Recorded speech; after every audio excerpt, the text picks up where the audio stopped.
शुरुआत हो गई है रात की और समय हो गई है मैथ के बाद की। मैं सौरभ तिवारी आप सभी विद्यार्थियों का अपने YouTube channel BT knowledge world पर बहुत बहुत स्वागत करता हूं और उम्मीद करता हूं आप लोग स्वस्थ होंगे, मस्त होंगे, पढ़ाई लिखाई अपना अध्ययन कर रहे होंगे। तो पिछले वीडियो तक हम लोग तुल्यता संबंध के बारे में अच्छे प्रकार से पढ़ लिए और वहाँ पे जो दो टाइप्स बन सकते थे बोर्ड परीक्षा में जहाँ से पूछा जा सकता है, एक सेट के ऊपर परिभाषित रहेगा तब और एक कार्टेशियन के ऊपर परिभाषित रहेगा तब। दोनों प्रकार के तथ्यों को हम लोग समझ लिए और कार्टेशियन के ऊपर आपको एक एग्जाम्पल के थ्रू हम आपको समझाने का भी प्रयास किए कि जो नियम आपको बताया गया उसको अप्लाई कैसे किया जाता है और आपको प्रैक्टिस के लिए क्वेश्चन भी दिया गया था। उम्मीद कर रहे हैं कि वो क्वेश्चन सब लोग लगा लिए होंगे, लेकिन अगर आप में से किसी का भी क्वेश्चन नहीं लग पाया है तो हम आज उसको बता रहे हैं, फिर हम लोग अपने नेक्स्ट कंसेप्ट पे और कुछ क्वेश्चंस पे चलते हैं। तो आज की क्लास को हम लोग स्टार्ट करते हैं। सब लोग तैयार हो जाएं और उस क्वेश्चन को ध्यान से देखने का प्रयास करें। आपको क्वेश्चन दिया गया था कि वास्तविक जो हमारा नेचुरल नंबर का सेट है उसके कार्टेशियन से उसी के कार्टेशियन पर एक रिलेशन डिफाइन किया गया है, यानी आर एक ऐसा रिलेशन है जो n क्रॉस n से n क्रॉस n पर बनाया गया है और उसका जो नियम है उसमें जो दो ऑर्डर्ड पेयर है A B related to C D वे इस प्रकार से हैं, वे इस प्रकार संबंधित होते हैं if and only if a plus D equal to B plus C, A plus D equal to B plus D, जहाँ all of A B C D belongs to n cross n। तो इस प्रकार से उम्मीद करते हैं आपको ये वाला सवाल समझ में आया होगा। इसको हम टेलीग्राम ग्रुप पे भी भेजे थे, आप लोग इसका सॉल्यूशन जरूर देखे होंगे। अगर कोई नहीं लगा पाया सर वो ध्यान समझने का प्रयास करें। तो जब हम लोग इसको सॉल्व करेंगे सबसे पहले लिख देंगे R such that n cross n to n cross n और संबंध क्या है A B related to C D तभी है if and only if a plus D equal to B plus C, all of A B C D belongs to n cross n। चलो ध्यान समझें, यानी दो ordered pair A B C D आपस में are नियम द्वारा तभी रिलेट कर सकते हैं जब पहले और चौथे का योगफल यानी a प्लस डी बराबर होगा दूसरे और तीसरे के योगफल की यानी b प्लस सी की। यानी ऑर्डर्ड पेयर के अलावा a और d को देखा जाए, अगर इसको पहले प्लेस पे इसको दूसरे प्लेस पे और यहाँ 3 और 4 मान लिया जाए तो a प्लस डी का मतलब क्या है 1 प्लस 4 का जो सम है वह 2 प्लस 3 के यानी दूसरे प्लस तीसरे के सम के क्या आ रहा है, बराबर आ रहा है। अगर ऐसा दो ऑर्डर्ड पेयर ए बी और सी डी रिलेट कर पा रहे हैं तो नियम के द्वारा सत्यापित होंगे। तो उम्मीद करते हैं चलो यहाँ तक की बात को समझ गए। अब हम लोग बात करते हैं, चर्चा करते हैं किसके ऊपर, सबसे पहले स्वतुल्य पे। तो हम सबसे पहले लिखेंगे स्वतुल्य के लिए, स्वतुल्य के लिए। तो स्वतुल्य के लिए अगर हम लोग बात करें, हम लोग जानते हैं, हम लोग पढ़ चुके पिछले वाले वीडियो में कि स्वतुल्य के लिए हमें एक अवयव की आवश्यकता होती है जब वो सेट पे परिभाषित होता है, लेकिन यहाँ हमारा कार्टेशियन पे इसलिए हमको एक ऑर्डर्ड पेयर की आवश्यकता होगी। तो हम लोग मान लेंगे माना ए कॉमा बी कोई स्वेच्छ क्रमित युग्म इस प्रकार है, कोई स्वेच्छ क्रमित युग्म इस प्रकार है कि a comma B belongs to n cross n। अब अगर स्वयं के साथ इसका रिलेशन देखें तो ए बी रिलेट करेगा ए बी से, क्योंकि जब हम लोग इसमें पहला प्लस चौथा लगाएंगे तो a प्लस बी प्राप्त होगा और बराबर जब दूसरा प्लस तीसरा लगाएंगे तो b प्लस a प्राप्त होगा। यानी हम लोग इसको a प्लस बी बराबर a प्लस बी लिख सकते हैं, क्योंकि जब नेचुरल नंबर के कोई दो एलिमेंट लिए जाते हैं और उनका हम लोग क्रम बदल के भी योग करते हैं तो उनके मान में कोई अंतर नहीं आता है। तो ब्रैकेट में आप लोग लिख सकते हैं नेचुरल नंबर में योग के क्रम विनिमय नियम से, क्रम विनिमय नियम से, यानी नेचुरल नंबर का योग संक्रिया का क्रम विनिमय नियम जो होता है वह सही होता है, उससे वैल्यू बराबर आती है। तो a प्लस बी बराबर a प्लस बी प्राप्त हो गया, अर्थात जो ऑर्डर्ड पेयर ए बी है वह रिलेट कर गया ऑर्डर्ड पेयर ए बी से ही नियम द्वारा। इसलिए हम लोग कहेंगे इम्प्लाइज दैट जो आर है वह स्वतुल्य है, क्योंकि यहाँ पे हम लोग देख रहे हैं कि ए बी और ए बी का जब रिलेट कराएंगे स्वतुल्य के लिए तो a प्लस बी प्लस ए के बराबर आएगा, यानी b प्लस ए कहो चाहे a प्लस बी कहो, क्योंकि नेचुरल नंबर पे योग की संक्रिया क्रम विनिमय नियम को फॉलो करती है। तो ए बी आर नियम द्वारा ए बी से रिलेट कर गया। तो इस प्रकार हमारा दिया गया संबंध क्या है, स्वतुल्य है। अब स्वतुल्य समझने के बाद हम लोग आगे बढ़ते हैं और अब हम लोग सममित की बात करते हैं। सब लोग ध्यान से हमारी बात समझें। अगर हम लोग सममित की बात करें तो हम लोग लिखेंगे सममित के लिए। हम लोग जानते हैं सममित के लिए दो अवयवों की आवश्यकता होती है, यहाँ पे दो ऑर्डर्ड पेयर की आवश्यकता होगी, तो हम लोग लिखेंगे माना कोई दो स्वेच्छ क्रमित युग्म, माना कोई दो स्वेच्छ क्रमित युग्म A B and C D belongs to n cross n इस प्रकार है कि a comma B related to c comma D implies that a plus D equal to B plus C. हम लोग दो क्रमित युग्म ए बी और C D n cross n से इस प्रकार ले लिए कि ए बी सी डी जो है आर नियम द्वारा रिलेट हो रहा है, क्योंकि a plus D B plus C के बराबर है जो नियम दिया गया है। अब हम लोग इसको लिख सकते हैं इम्प्लाइज दैट, इसको हम लोग लिख सकते हैं इम्प्लाइज दैट, हम लोग राइट वाले पार्ट को लेफ्ट में लिख दे रहे हैं यहाँ बी प्लस सी, और इधर वाले को उस तरफ लिख दे रहे हैं ए प्लस डी। तो हम लोग इस प्रकार देख लिए कि हमारा b plus C A plus D के बराबर आ गया। अब हम लोग इसका अगर क्रम विनिमय नियम से क्रम बदल के एडिशन कर दें तो हमारा प्राप्त हो जाएगा c प्लस बी बराबर डी प्लस ए। कोई पूछेगा कैसे, तो हम लोग लिखेंगे ये नेचुरल नंबर में योग की संक्रिया के क्रम विनिमय नियम से, क्रम विनिमय नियम से, क्योंकि हम लोग नेचुरल नंबर पे योग की संक्रिया जब लगा रहे होते हैं तो वहाँ क्रम विनिमय की जो प्रोसेस होती है वह फॉलो होती है, क्योंकि क्रम बदल के जोड़ने पे हमारे मान में कोई अंतर नहीं आता है। तो हम लोग इम्प्लाइज दैट लिख सकते हैं यहाँ पे c प्लस बी बराबर डी प्लस ए। अब जो हमें प्राप्त हुआ उसको हम लोग लिख सकते हैं c comma B C comma D related to a comma B, क्योंकि अगर हम लोग इसके जगह पे इतना लिख दें तो हम देखेंगे हमारा नियम वेरीफाई हो रहा है, क्योंकि अगर हम लोग C comma D related to A comma B लिखेंगे तो यहाँ पे पहला प्लस चौथा करेंगे तो सी प्लस बी आएगा, जो यहाँ एग्जैक्ट लिखा गया है सी प्लस बी, और जब हम लोग दूसरा प्लस तीसरा करेंगे तो हमारा डी प्लस ए आएगा, जो यहाँ पे एग्जैक्ट डी प्लस ए लिखा गया है।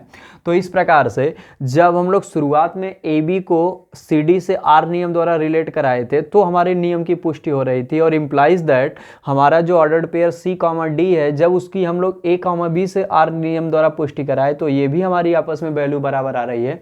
इस प्रकार अगर ordered pair A B R नियम द्वारा सी डी से रिलेट कर रहा है, उसी कंडीशन में implies that ordered pair C D भी आर नियम द्वारा ए बी से रिलेट कर रहा है। हम लोग यही जानते हैं कि अगर ए कॉमा बी आर से रिलेट करे, implies that B comma A B करे तो हमारा सम्मित होता है। तो यहाँ पे दो ऑर्डर्ड पेयर के लिए अगर ए बी सी डी से आर नियम द्वारा रिलेट कर रहा है, इम्प्लाइज दैट सी डी भी आर नियम द्वारा ए बी से रिलेट कर रहा है, तो हम लोग इस प्रकार कहेंगे जो हमारा दिया गया संबंध आर है वह क्या है, सममित है। चलो एक बार फिर से समझ लें। हम लोग कोई दो स्वेच्छ क्रमित युग्म ए बी और C D N cross N से इस प्रकार लिए कि ए बी सी डी से रिलेट कर रहा था, क्योंकि ए प्लस डी बराबर बी प्लस सी, पहला प्लस चौथा बराबर दूसरा प्लस तीसरा। अब हम लोग राइट को लेफ्ट में लिख दिए, लेफ्ट को राइट में लिख दिए, क्योंकि ऐसा लिखने से उसके परिणामी मान में तो कोई अंतर नहीं आएगा। अब बी प्लस सी बराबर ए प्लस डी आ गया। अब ये दोनों योग के ऊपर योग की संक्रिया पर लिखे गए हैं नेचुरल नंबर के लिए, तो हम लोग यहाँ पे क्रम बदल के भी लिख सकते हैं, तभी भी मान में अंतर नहीं आएगा। तो जहाँ बी प्लस सी है वहाँ सी प्लस बी, जहाँ ए प्लस डी है वहाँ डी प्लस ए, क्योंकि हम जानते हैं नेचुरल नंबर में योग की संक्रिया के लिए क्रम विनिमय नियम फॉलो होता है। अब जब यह इस रूप में प्राप्त हो गया तो हम लोग इसको लिख सकते हैं, ये जो वैल्यू लिखी गई इसके जगह पे ordered pair C comma D related to ordered pair A comma B, क्योंकि यहाँ पे जब हम लोग पहला प्लस चौथा लगाएंगे तो हमें एग्जैक्ट सी प्लस बी प्राप्त होगा नियम के द्वारा, और जब दूसरा प्लस तीसरा लगाएंगे तो हमें डी प्लस ए प्राप्त होगा। इस प्रकार यह रूल भी वेरीफाई हो रहा है। A B R related to C D implies that C D also are related to A B, then we can consider it symmetric relation। तो हमारा इस प्रकार से दिया गया संबंध आर क्या है, सम्मित संबंध हो गया। तो हम लोग स्वतुल्य की जांच कर लिए, सम्मित की जांच कर लिए, अब केवल बचा हुआ है संक्रमक। सब लोग संक्रमक की स्थिति को ध्यान से समझेंगे। जब हम लोग संक्रमक के लिए बात करेंगे, संक्रमक के लिए हम लोग बात करते हैं संक्रमक की, और अगर हम लोग संक्रमक की बात करें तो हम लोग जानते हैं तीन एलिमेंट की आवश्यकता होती है। हम लोग यहाँ तीन ऑर्डर्ड पेयर ले लेंगे, तो हम लोग लिखेंगे माना कोई तीन स्वेच्छ क्रमित युग्म, माना कोई तीन स्वेच्छ क्रमित युग्म ए बी सी डी और E F belongs to n cross n। हम लोग कोई 3 स्वयं अपने से 3 ordered pair A B C D और ई एफ इस प्रकार ले लिए जो हमारा कार्टेशियन n क्रॉस n के अंतर्गत आ रहा है। तब अगर ए बी नियम, A B ordered pair R नियम द्वारा सी डी से रिलेट कर रहा है, क्यों? क्योंकि ए प्लस डी बराबर बी प्लस सी, तथा ordered pair C comma D relate कर रहा है ई कॉमा एफ से, क्योंकि पहला प्लस चौथा लगाएंगे तो यहाँ सी प्लस एफ आ जाएगा, और जब दूसरा प्लस तीसरा लगाएंगे तो यहाँ पे आ जाएगा D plus E.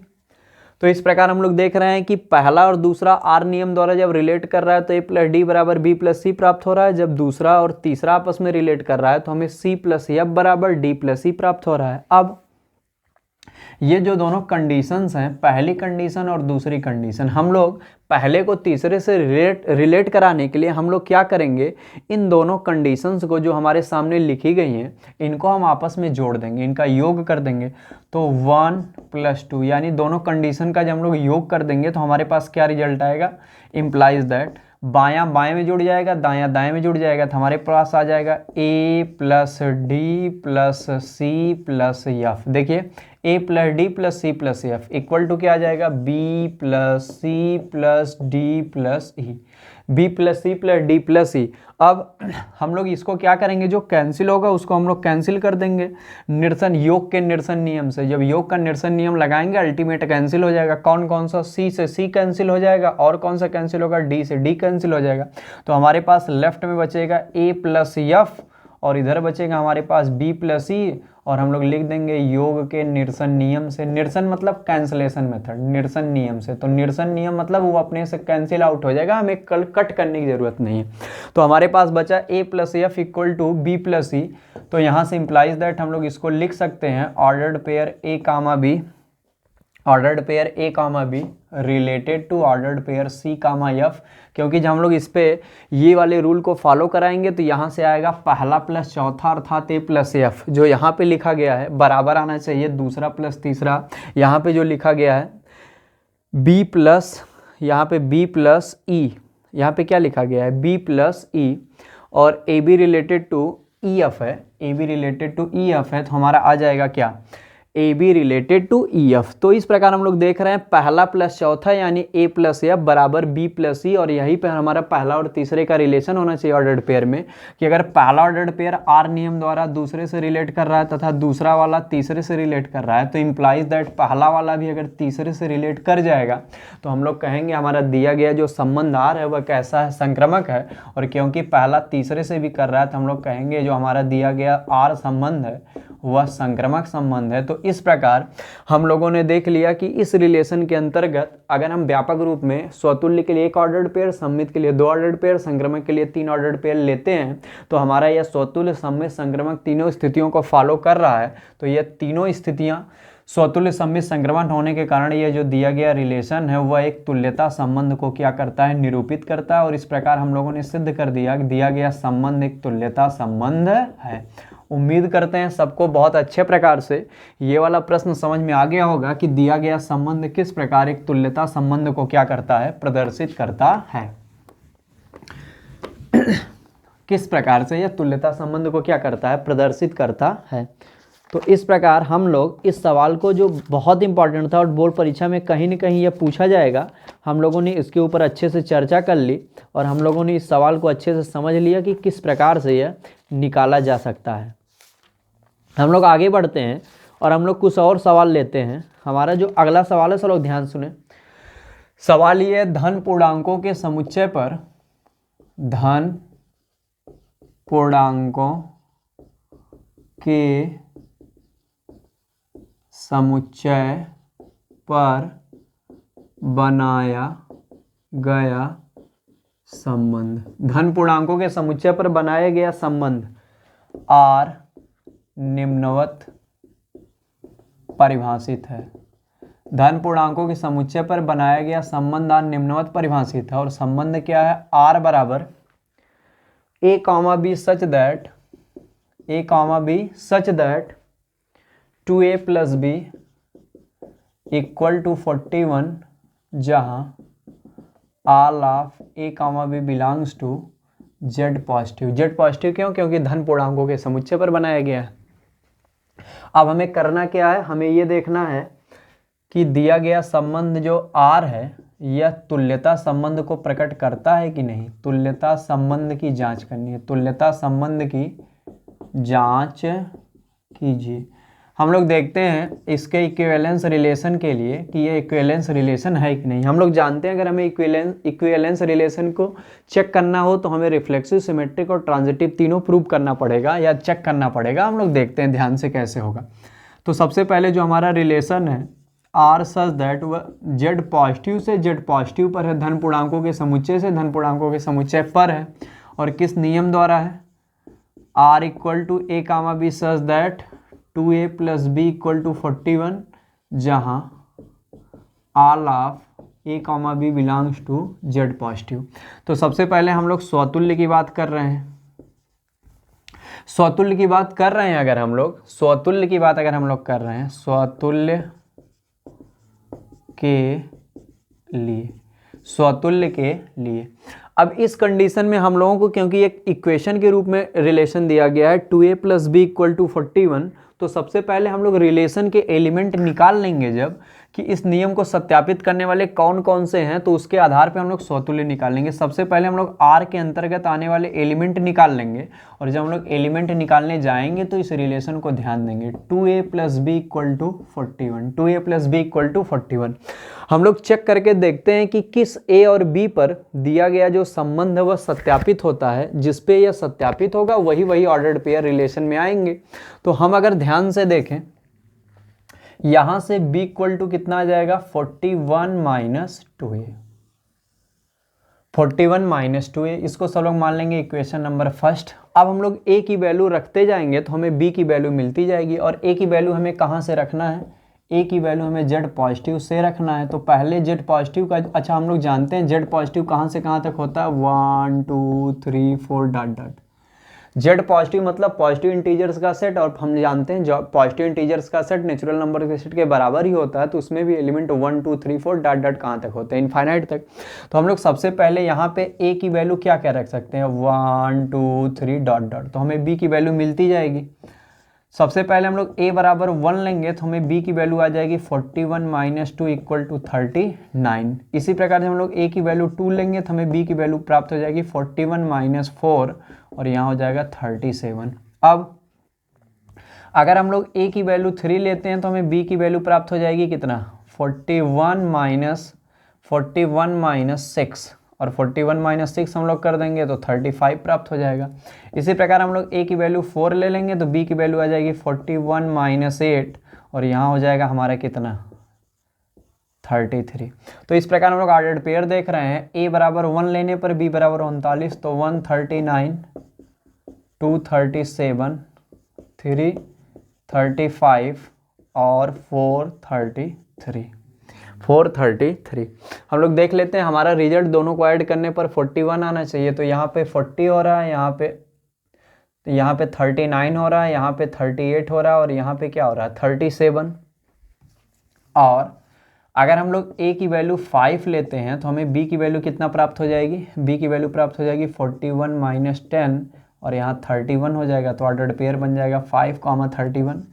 a equal to 6 लेंगे तो b इक्वल टू 41 माइनस 12 हो जाएगा, और यहाँ पे हमारे पास आ जाएगा 29, 6, 29। जब हम लोग a की वैल्यू ले लेंगे 7 तो b इक्वल टू आ जाएगा 41 माइनस 14, और यहाँ पे आ जाएगा 27। a की वैल्यू हम लोग 8 लेंगे तो b की वैल्यू 41 माइनस 16 आ जाएगा, और यहाँ 25 आ जाएगा। यहाँ ऑर्डर्ड पेयर 7, 27, यहाँ ऑर्डर्ड पेयर 8, 25। इसी तरह जब हम लोग a की वैल्यू 9 ले लेंगे तो b की वैल्यू 41 माइनस 18 आ जाएगा, और यहाँ 23 हो जाएगा, तो हो जाएगा 9, 23। इस प्रकार यहाँ पे हमारा हो जाएगा, अगला जो हो जाएगा वो हो जाएगा a इक्वल टू, जब हम लोग 10 ले लेंगे तो हमें b इक्वल टू 41 माइनस 20 मिल जाएगा, 21 हो जाएगा, 10, 21। अगला a इक्वल टू 11 ले लेंगे तो b इक्वल टू हमारा आ जाएगा 41 माइनस 22। इस प्रकार हमारा आ जाएगा 19, 11, 19। आगे हम लोग बढ़ेंगे, a इक्वल टू 12 लेंगे तो b इक्वल टू हो जाएगा 41 माइनस 24 और यहाँ निकल के आ जाएगा हमारा 17, तो 12 कामा 17 हो जाएगा। अब हम लोग a की वैल्यू 13 लेंगे तो हमें b की वैल्यू 41 माइनस 26 मिलेगा, तो यहाँ से 15 हो जाएगा, 13 कामा 15। अगला इसी तरह अगर हम लोग a इक्वल टू क्या ले लें, 12 के बाद 13 के बाद 14 ले लेंगे तो b इक्वल टू आ जाएगा 41 माइनस 28, तो यहाँ पे हमारा 13 हो जाएगा, 14 कामा 13। a की वैल्यू हम लोग 15 ले लेंगे तो b की वैल्यू हमें 41 माइनस 30 प्राप्त हो जाएगा, इस प्रकार 11 आ जाएगा, 15 कामा 11। a की वैल्यू हम लोग 16 ले लेंगे तो b की वैल्यू 41 माइनस 32 आ जाएगा और यहाँ से हमारे पास 9 आ जाएगा, 16 कामा 9। a की वैल्यू हम लोग 17 ले लेंगे तो b इक्वल टू आ जाएगा 41 माइनस 34 और यहाँ 7 आ जाएगा, 17 कामा 7। अगला a की वैल्यू हम लोग 18 ले लेंगे तो b की वैल्यू आ जाएगी हमारी 41 माइनस 36, तो हमारा 5 हो जाएगा, तो हो जाएगा हमारा यहाँ पे हमारे लिए प्राप्त हो जाएगा 18 कामा 5। इसी तरह हम लोग a की वैल्यू 19 ले लेंगे तो b की वैल्यू आ जाएगी 41 माइनस 38 इक्वल टू 3 यानी 19 कामा 3। और अगला हम लोग देखते हैं a इक्वल टू 20 ले लेंगे तो b इक्वल टू 41 माइनस 40 आ जाएगा, इक्वल टू 1 आ जाएगा, तो 20 कामा 1 हो जाएगा। अगर हम लोग इसके आगे लेंगे, अगर a की वैल्यू हम लोग 21 ले लेते हैं तो b की वैल्यू आ जाएगी 41 माइनस 42 और वैल्यू निगेटिव आने लगेगी, जबकि हमें निगेटिव वैल्यू नहीं चाहिए, हमें निगेटिव वैल्यू नहीं चाहिए b की, क्योंकि अगर b की यहाँ से हम लोग निगेटिव वैल्यू लेंगे, अगर यहाँ पे हम लोग देख रहे हैं b यहाँ पे अगर a की वैल्यू 21 ले ले रहे हैं तो b की वैल्यू हमें निगेटिव प्राप्त हो जा रही है, जबकि जो हमारा b है अर्थात जो हमारा वैल्यू लेनी हमें वह हमें पॉजिटिव ही लेनी है, तो यहाँ से हम लोग ऑर्डर्ड पेयर नहीं बना पाएंगे। तो हमारा ऑर्डर्ड पेयर कहाँ से शुरू होगा, हमारा ऑर्डर्ड पेयर 1 कामा 39 से शुरू होगा और हमारा 20 कामा 1 पे जाके समाप्त होगा। इसके आगे ऑर्डर पेयर इसलिए नहीं ले सकते हैं क्योंकि a की वैल्यू अगर हम पॉजिटिव भी रखते हैं तो हमारा जो b है वो हमें निगेटिव प्राप्त हो जा रहा है, जबकि हमारा b भी कैसे होना चाहिए, z पॉजिटिव होना चाहिए, तो हमारा यह नियम का विरोध करने लगेगा। तो हमारे पास इतने ऑर्डर्ड पेयर प्राप्त होंगे इस नियम के लिए और यही सारे रिलेशन में आएंगे। तो अगर हम लोग सबसे पहले इनको लिखें और अपने कॉपी पे ऐसे नोट कर लेंगे, सबसे पहले हमारा रिलेशन 2a प्लस बी बराबर 41 दिया गया है, हम लोग b बराबर 41 माइनस 2a समीकरण 1 मान लेंगे और a की वैल्यू हम पॉजिटिव इंटीजर से 1 2 3 डॉट डॉट रखते जाएंगे और उसी संगत हमें b का मान मिलता जाएगा और a रखने पर b मिल रहा है तो हमें ऑर्डर्ड पेयर a भी प्राप्त हो जाएगा, फिर a रखने पर b मिल रहा है तो हमें ऑर्डर्ड पेयर a भी प्राप्त हो जाएगा। इस प्रकार जितने ऑर्डर्ड पेयर हम लोग अधिकतम प्राप्त कर सकते हैं, जो जहां तक a और b दोनों का मान पॉजिटिव हो, a का मान रखने पर हमें b का मान पॉजिटिव प्राप्त हो, हम लोग वहां तक ऑर्डर्ड पेयर बनाते जाएंगे और जैसे ही b का मान निगेटिव प्राप्त हो जाएगा वो ऑर्डर्ड पेयर उस नियम में नहीं आएगा, क्योंकि a और b दोनों z पॉजिटिव होने चाहिए अर्थात धन पूर्णांक से ही संबंधित होने चाहिए। तो इतने ऑर्डर्ड पेयर यानी 20 कामा 1 तक हमें प्राप्त होगा और कहां से शुरू होगा 1 कामा 39। तो सबसे पहले हम लोग अब रिलेशन के सारे एलिमेंट्स को एक साथ लिख लेते हैं, रिलेशन के सारे एलिमेंट्स को हम लोग एक साथ लिख लेते हैं और फिर उसके आधार पे हम स्वतुल्य सममित और संक्रामक की जांच करते हैं कि यह स्वतुल्य सममित और संक्रामक है कि नहीं। तो सब लोग ध्यान से समझें, हमारा रिलेशन क्या निकल के आ गया, शुरुआत हुई हमारी 1 कामा 39 से, फिर 2 कामा 37, फिर 2 कामा 37, फिर 3 35, फिर 4 33, फिर 5 31, फिर 6 29, फिर 7 27, फिर हमारा हो गया 8 25 और फिर हमारा हो गया 9 23, फिर हो गया 10 21, फिर 11 19, 12 17, 13 15, 14 13, 15 11, 16 9, 17 7, 18 5, 19 3, 21। तो इस प्रकार हमारे सारे जो रिलेशन के अंतर्गत इस नियम को फॉलो करने वाले ऑर्डर्ड पेयर थे हम लोगों ने सबको प्राप्त कर लिया। अब यहाँ पे अगर हम लोग ए का ट्वाइस करके बी जोड़ेंगे तो हमें 41 आना चाहिए। आप देखेंगे सभी में ये नियम फॉलो होगा कि अगर हम लोग ए का ट्वाइस कर दें यानी 2 कर दें, 1 इंटू 2 2 और 39 ऐड करेंगे 41 आएगा। यहाँ पे भी 2 अगर इसका ट्वाइस कर दें 2 दूनी 4 और 37 जोड़ेंगे 41 आएगा। यहाँ पे भी 3 का डबल कर दें 6, 6 में 35 जोड़ेंगे 41 आएगा। यहाँ भी 4 का डबल कर दें 4 दूनी 8 और 33 में 8 जोड़ेंगे 41 आएगा। 5 दूनी 10, 41 आएगा। आप लोग ऐसे चेक कर लेंगे, सब में ए का डबल करके अगर बी में हम लोग जोड़ेंगे तो ये वाला जो दिया गया नियम वो वेरीफाई होगा, क्योंकि हर बार हमें 41 प्राप्त होगा। यहाँ पे देख लीजिए 22 जा 40, 40 में 1 जोड़ेंगे 41, 19 2 जा 38 में 3 जोड़ेंगे 41। तो ये हमारा रिलेशन आ गया जो इस नियम को सत्यापित करता है और जेड पॉजिटिव से ए और बी ग्रहण किए गए हैं। अब हम लोग इसी एलिमेंट के लिए स्वतुल्य की जांच करेंगे, संक्रमक की जांच करेंगे और सम्मित की जांच करेंगे। अब हमारे पास स्वतुल्य कब होगा? हमारे लिए स्वतुल्य तब होगा जब स्वयं से रिलेट करने वाले एलिमेंट हमें दिखाई दें और जेड पॉजिटिव से कौन कौन से हमें ए प्राप्त करने हैं 1 से लेके 20 तक।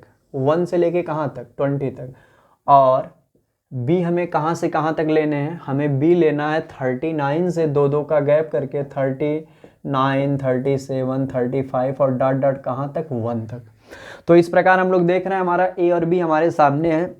स्वतुल्य कब होगा? जब डोमेन से लिए गए सभी अवयव जो हमारे पास हैं वह स्वयं से रिलेट करें। यहाँ पे स्वयं से रिलेट करने वाला कोई ऑर्डर्ड पेयर अवेलेबल नहीं है, तो हम लोग लिख देंगे कोई एक 1, 1 डजन बिलोंग्स टू आर। इसलिए दिया गया संबंध आर स्वतुल्य नहीं है, दिया गया संबंध आर स्वतुल्य नहीं है।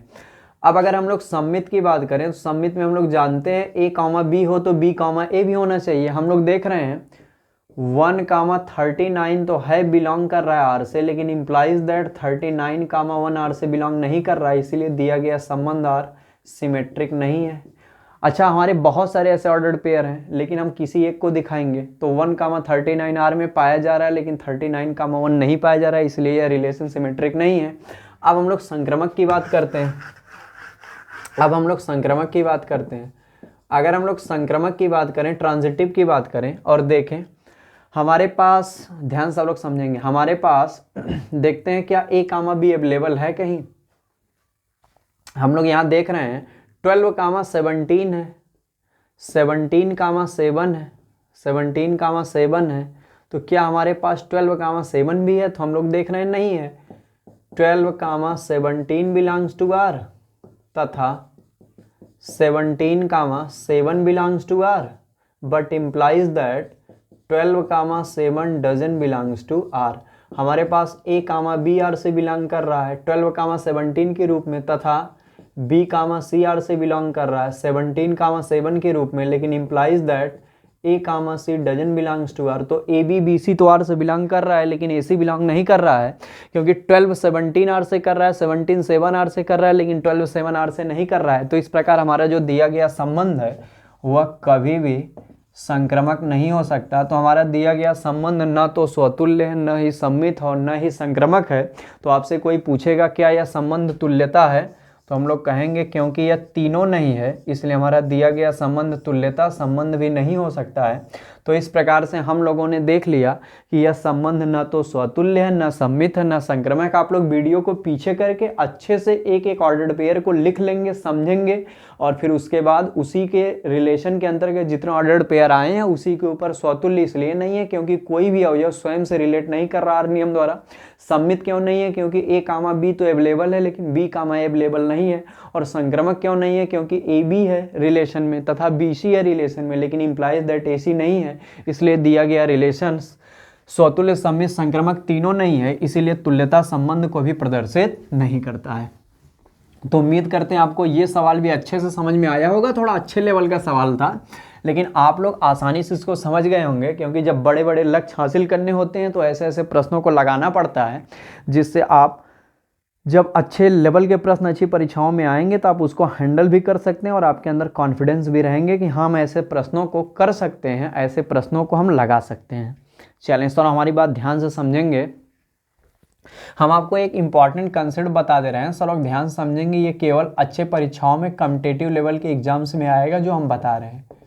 कॉम्पिटिटिव एग्जाम्स में आएगा, जब आप अच्छे लेवल के एग्जाम में बैठेंगे तो आपको ये दिखाई दे सकते हैं। तो इसीलिए सब लोग सतर्क रहें, तैयार हो जाएं इस शानदार से कंसेप्ट के लिए। अभी तक हम लोग जानते हैं कि अगर कोई रिलेशन R सेट ए से सेट ए के ऊपर परिभाषित हो, अगर कोई रिलेशन R सेट ए से सेट ए के ऊपर परिभाषित हो, जिसमें हम मान लेते हैं हमारे पास n एलिमेंट हो, मान लेते हैं सेट ए में n एलिमेंट हो, ए से ए पे परिभाषित हो, तो हम लोग जानते हैं R में पाए जाने वाले कुल संबंधों की संख्या, R में पाए जाने वाले कुल संबंधों की संख्या कितनी होती है, हम लोग इसकी चर्चा कर चुके हैं।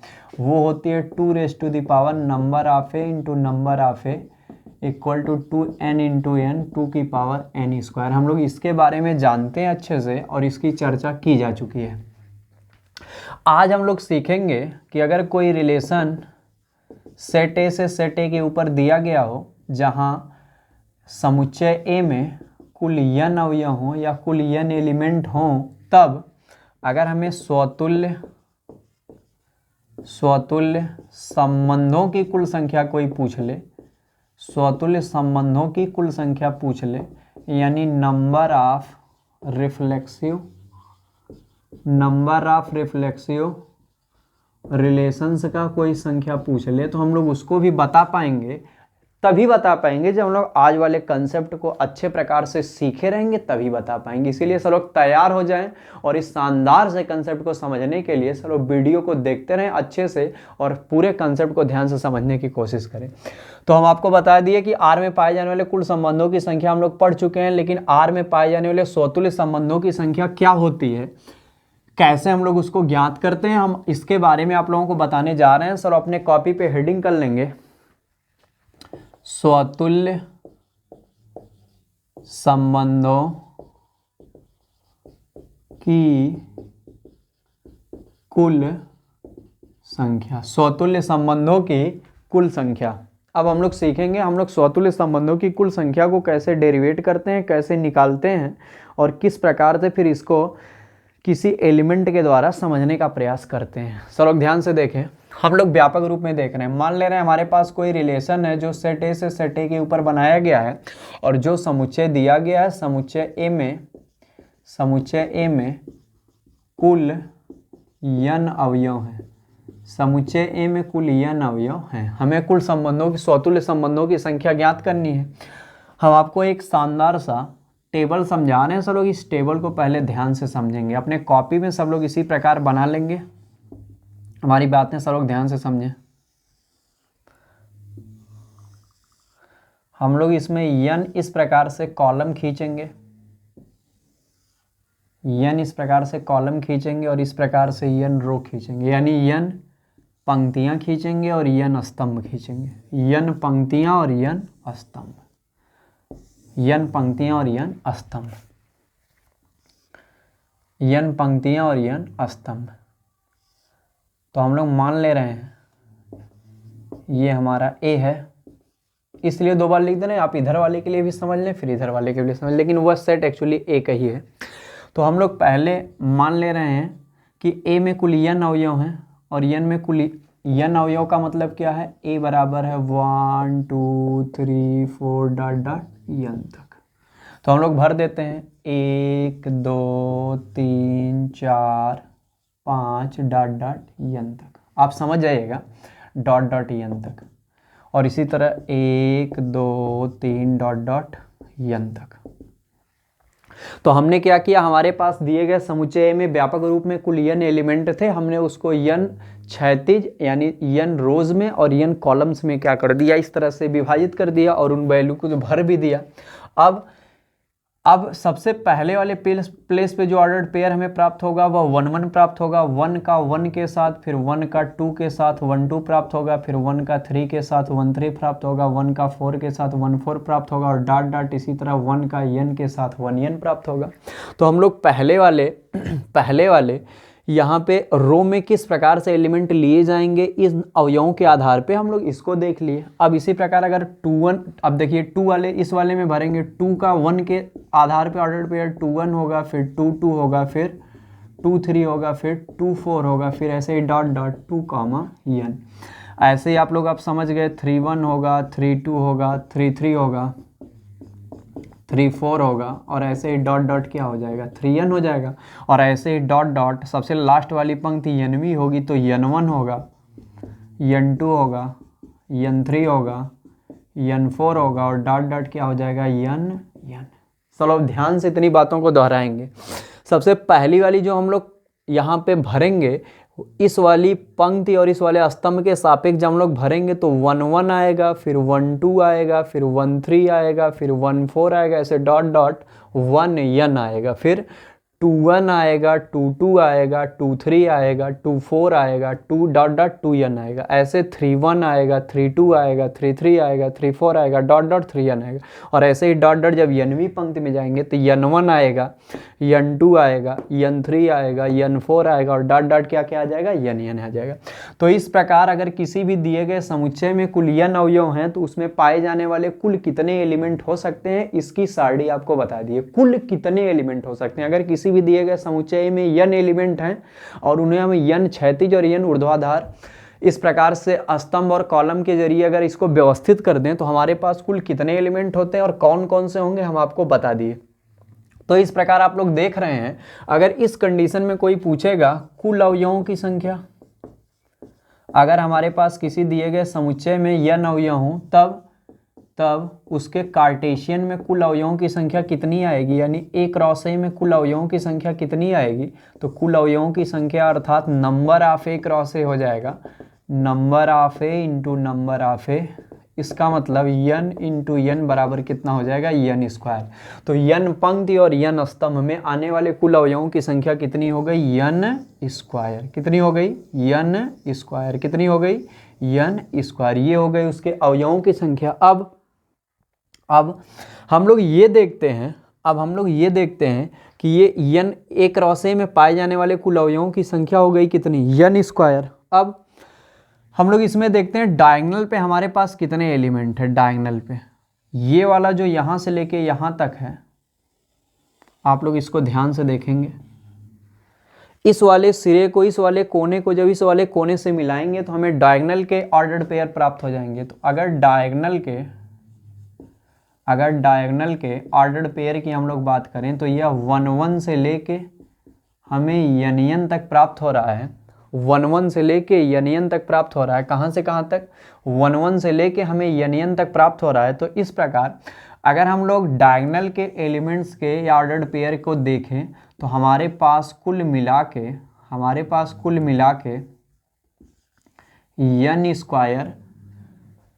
स्क्वायर ऑर्डर्ड पेयर प्राप्त हो रहे हैं। 1 1 से लेके n तक कुल हमारे पास n स्क्वायर ऑर्डर्ड पेयर प्राप्त हो रहे हैं। कितने ऑर्डर्ड पेयर प्राप्त हो रहे हैं? कुल n ऑर्डर्ड पेयर प्राप्त हो रहे हैं। कुल n ऑर्डर्ड पेयर प्राप्त हो रहे हैं 1 1 से लेके n तक। कहाँ से कहाँ तक? 1 1 से लेके n तक कुल कितने ऑर्डर्ड पेयर हैं? n ऑर्डर्ड पेयर प्राप्त हो रहे हैं। अब ये तो डायगोनल ऑर्डर्ड पेयर हो गए 1 1 से लेके n तक n ऑर्डर्ड पेयर। अगर कोई पूछेगा इसी कंडीशन में नॉन डायगोनल ऑर्डर्ड पेयर बताइए, नॉन डायगोनल ऑर्डर्ड पेयर बताइए, नॉन डायगोनल ऑर्डर्ड पेयर बताइए। अगर नॉन डायगोनल ऑर्डर्ड पेयर कोई पूछेगा तो जो total number of ordered pair है उसमें से हम लोग number of diagonal ordered pair घटा देंगे, number of diagonal ordered pair घटा देंगे तो हमें नॉन डायगोनल मिल जाएगा। तो वो हो जाएगा n स्क्वायर और माइनस n स्क्वायर और माइनस n। टोटल कितने हैं n स्क्वायर, और डायगोनल वाले कितने हैं n, तो नॉन डायगोनल वाले कितने बचेंगे n square minus n।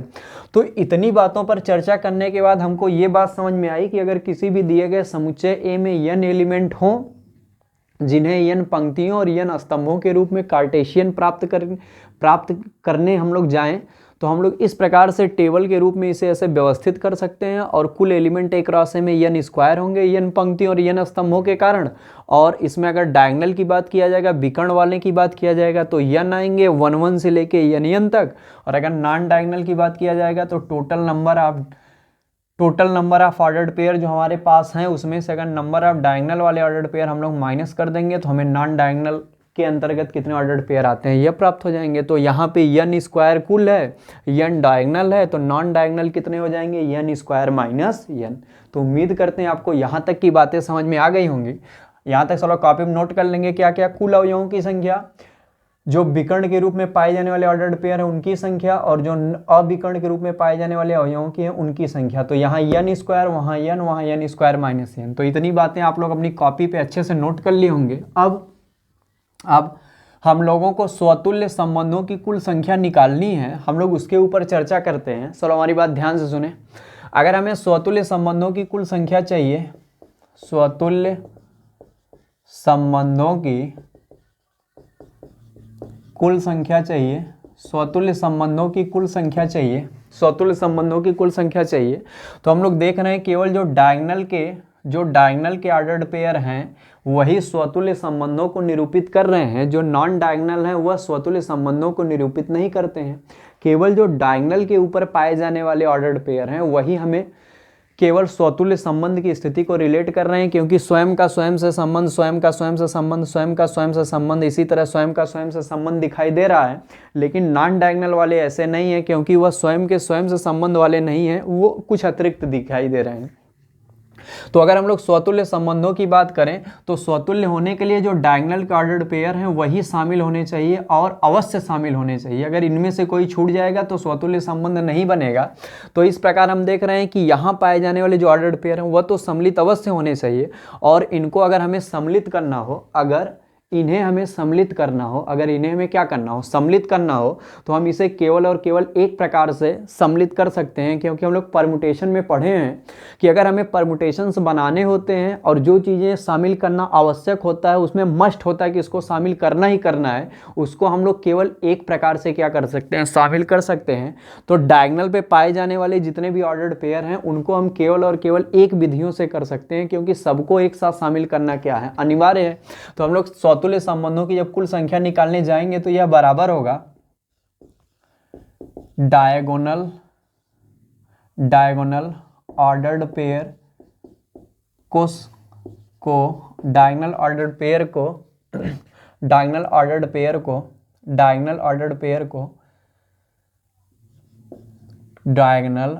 Pair को चुनने के तरीके गुणे, डायगोनल ऑर्डर्ड पेयर को चुनने के तरीके गुणे नॉन डायगोनल ऑर्डर्ड पेयर को चुनने के तरीके, नॉन डायगोनल ऑर्डर्ड पेयर को चुनने के तरीके। क्योंकि हमारे पास n एलिमेंट्स हैं तो केवल डायगोनल ऑर्डर्ड पेयर को चुनने के तरीके और into non diagonal ordered pair को चुनने के तरीके, नॉन डायगोनल ऑर्डर्ड पेयर को चुनने के तरीके, नॉन डायगोनल ऑर्डर्ड पेयर को चुनने के तरीके। तो हम लोग देख रहे हैं कि डायगोनल ऑर्डर्ड पेयर में से प्रत्येक को एक ही प्रकार से चुना जा सकता है। तो यहाँ पे 1 हो जाएगा और इनटू अगर हम लोग नॉन डायगोनल ऑर्डर्ड पेयर को चुनने जाएंगे तो हमारे पास दो तरीके, वो स्वतुल्य होने के लिए अगर आ जाएंगे तभी भी कोई दिक्कत नहीं है, अगर नहीं आएंगे तभी भी कोई दिक्कत नहीं है। यानी हमें इन्हें दो प्रकार से विन्यासित कर सकते हैं, हम इन्हें चुन भी सकते हैं और हम इन्हें नहीं भी चुन सकते हैं। अगर ये आ भी जाएंगे रिलेशन में तभी भी कोई दिक्कत नहीं है, नहीं आएंगे तभी भी कोई दिक्कत नहीं है। तो इनके चुनने के कितने तरीके हैं, दो तरीके हैं। लेकिन 2 गुणे 2 गुणे 2 गुणे डॉट डॉट ये कितने एलिमेंट के साथ हैं, इनको कितनी बार लेना है, n स्क्वायर माइनस n बार। क्योंकि total number of ordered pair इसमें कितना है, n स्क्वायर माइनस n। इनमें से प्रत्येक को कितनी बार हम लोग चुन सकते हैं, 2 बार, या तो चुन सकते हैं या तो नहीं चुन सकते हैं। तो 2 गुणे 2 गुणे 2 गुणे 2 गुणे n स्क्वायर माइनस n बार। तो इस प्रकार हमारा हो जाएगा 1 इंटू 2, अगर 2 into 2 into 2 into n square minus n बार हो तो इसका परिणामी हो जाएगा 2 raise to the power n square minus n। तो हमारा रिजल्टेंट क्या आ जाएगा, 2 की power n square minus n, 2 की power n square minus n। तो ये हमारा हो गया total number of reflexive relation, total number of reflexive relation. आज के बाद आपसे कोई पूछेगा total number of reflexive relation कितने होंगे किसी भी दिए गए सेट में, total number of reflexive relation, तो आप उसको आसानी से बता सकते हैं 2 raise to the power n square minus n है। और यहाँ पे n क्या है, जहाँ n समुच्चय A में पाए जाने वाले अवयवों की संख्या है, पाए जाने वाले अवयवों की संख्या है। अवयवों की संख्या है। तो इस प्रकार हम लोगों ने इसको प्रूव कर लिया, डेरिवेट कर लिया कि किसी भी दिए गए समुच्चय में जिसमें n अवयव हैं उसमें total number of reflexive relation कितने हो सकते हैं। कंपटीशन में आपको इस फार्मूले का प्रयोग करके सवाल लगाने के लिए आ सकता है। हम एक बार फिर से रिपीट कर दे रहे हैं। यहाँ पे हमारे पास n एलिमेंट थे जिसको हम लोग n रो और n कॉलम में क्या कर दिए, डिवाइड कर दिए, और फिर इनसे जितने भी ऑर्डर्ड पेयर n स्क्वायर बन सकते थे सबको हम लोग लिख दिए 1 से 1n तक, 2 से 2n तक, 3 से 3n तक, डॉट डॉट n1 से n तक।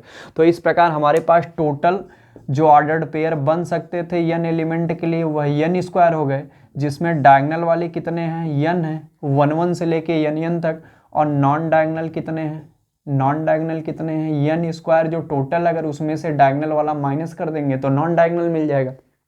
अब अगर हमें स्वतुल्य संबंधों की कुल संख्या निकालनी हो तो हमें ये देखना होगा कि उसमें डायगोनल वाले ऑर्डर्ड पेयर तो जरूर होने चाहिए, क्योंकि स्वतुल्य तभी होगा जब हमारा स्वयं का स्वयं से रिलेट करने वाले ऑर्डर्ड पेयर दिखाई दें, और स्वयं का स्वयं से संबंध दिखाने वाले ऑर्डर्ड पेयर केवल डायगोनल वाले हैं।